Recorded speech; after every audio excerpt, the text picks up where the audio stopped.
Hello, friends. Welcome to the Aaron's Anxiety Channel.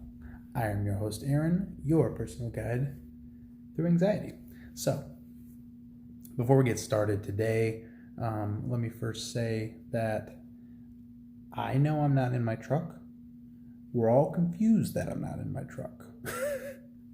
But just to clarify, I have been sick. I have a stomach virus, gastroenteritis. It's a hard word to say. All my I need somebody to sound it out for me. Anyways, I got a stomach bug and I've had it for the last 3 days now, and I have just been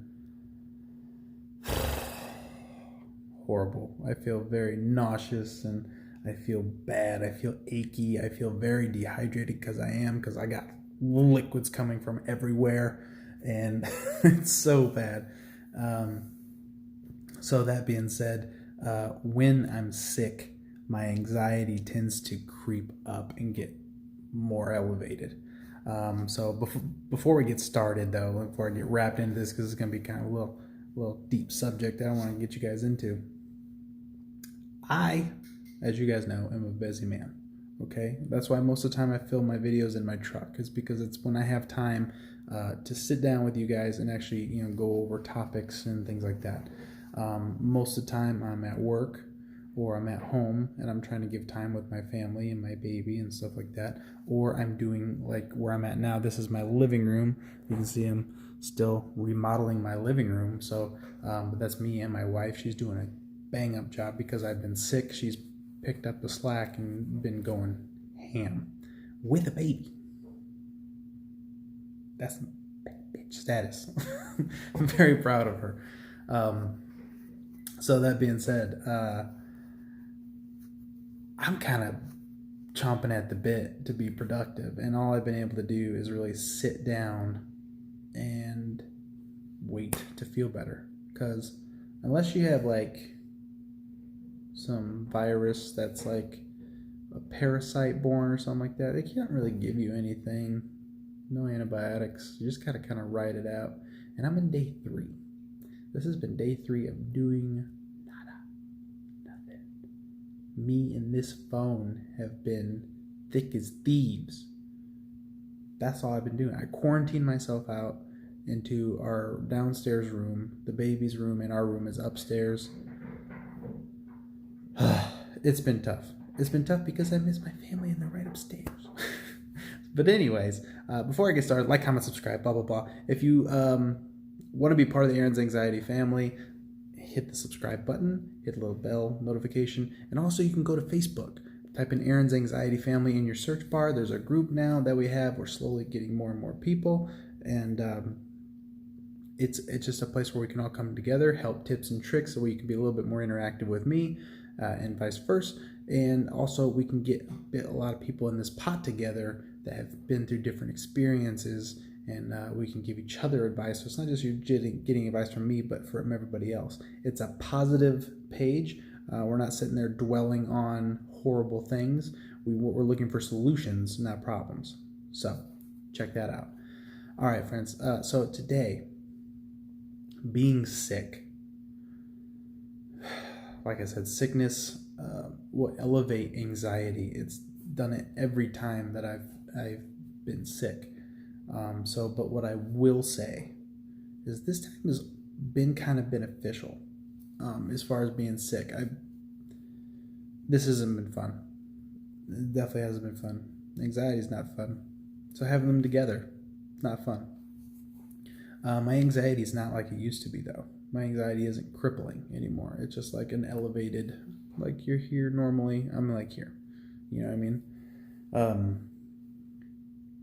With that being said, I've come to some interesting conclusions about anxiety. Because, as you guys know, I've been looking more into meditation.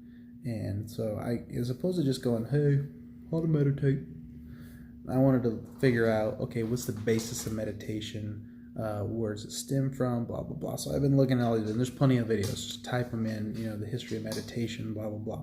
And growing up, I always thought people that meditate were kind of like, it's going to sound bad, but I thought they were kind of like these weird like hippie guru people, just gonna meditate, man. I'm gonna be in my space, bro. You know what I mean? Or, you know, like some monk. And but there's actually like solid evidence backing this meditation. And so the whole goal is that when you meditate, you're trying to keep yourself in the present, which is crazy. So for my Aaron's Anxiety Family group on Facebook, you guys will know that recently I posted that depression is dwelling in the past, happiness is the present, and anxiety is dwelling in the future. And I heard that. I was like, wow, that is spot on. That is spot on.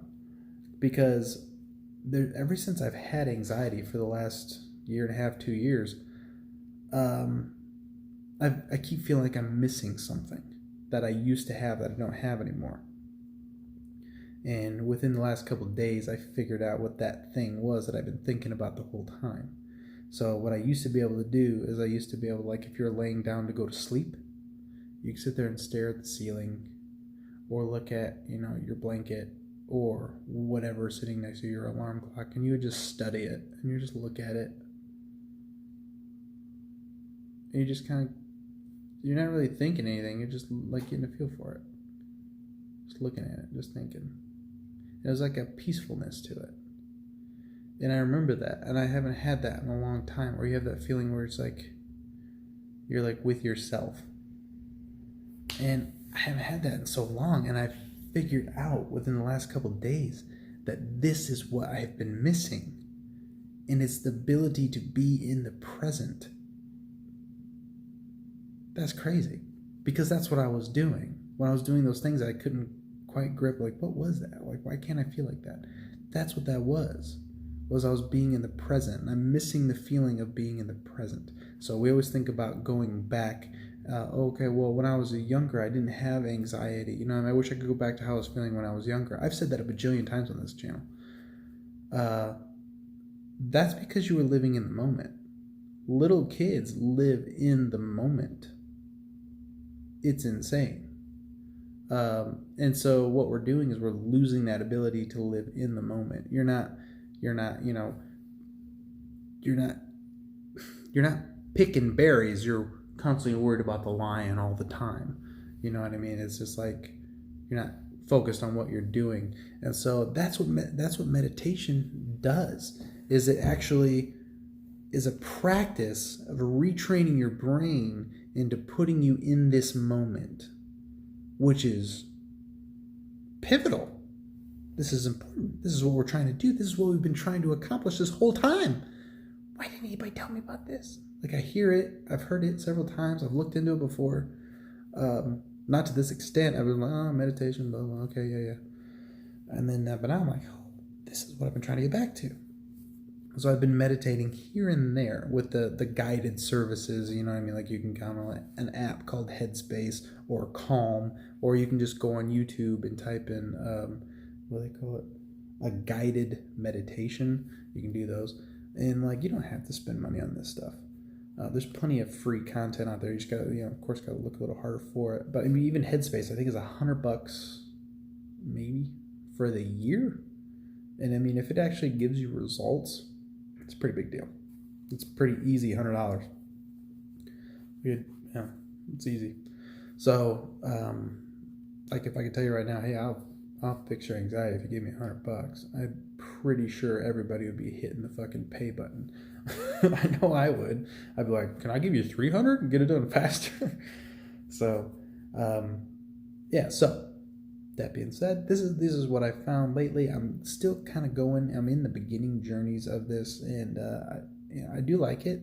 It's hard because my mind's definitely not trained to do this, but it's like anything else. It's practice.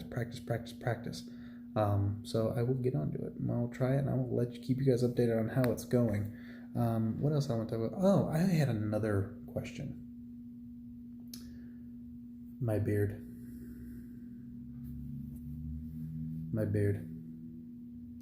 I'm really debating on shaving this beard.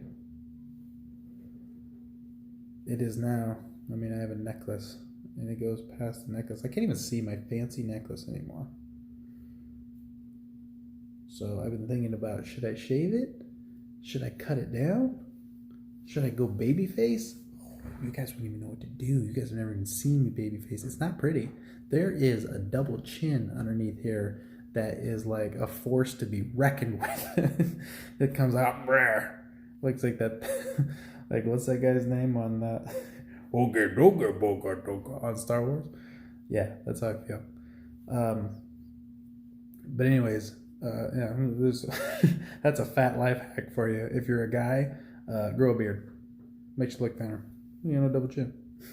So it actually makes my head look smaller. So my question was, do you guys think I should shave it? I've been really kind of going back and forth. Oh, should I shave it? Should I not shave it? Should I take it down close to the face like I used to have it for a long time? Because the majority of my life's been like,